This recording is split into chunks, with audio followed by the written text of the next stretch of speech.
आज का हमारा सवाल वृत्त से संबंधित क्षेत्रफल से। तो चलिए बच्चों देखते हैं। तो बच्चों आज का हमारा सवाल है, यदि दो वृत्तों की परिधि का अनुपात 3:4 है तो उनके क्षेत्रफलों का अनुपात होगा। बच्चों हमारे ऑप्शन इस प्रकार है। बच्चों हमें दिया गया है कि दो वृत्त का परिधि का रेशियो दिया है 3:4। तो सबसे पहले बच्चों हम क्या करेंगे, इसके परिधि को हम लिखेंगे। तो पहले वृत्त का परिधि होता है बच्चों 2πr, इसको हम r1 मान लेंगे, और दूसरे वृत्त की परिधि को हम मान लेते हैं 2πr2।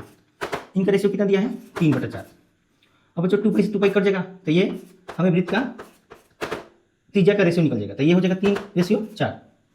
अब क्या करेंगे बच्चों, हमें निकलना है उनके क्षेत्रफलों का अनुपात क्या होगा। तो क्षेत्रफल का सूत्र क्या होता है वृत्त का, तो वृत्त का क्षेत्रफल का सूत्र होता है बच्चों πr²।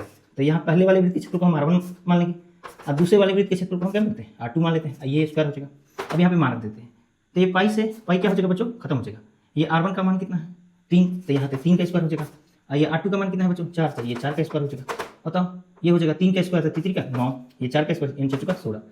अतः हमारा क्षेत्रफल का अनुपात हो जाएगा 9:16। तो बच्चों ये हमारे ऑप्शन सी में है। आई होप आप लोगों को समझ में आ गया हो। Thanks for watching.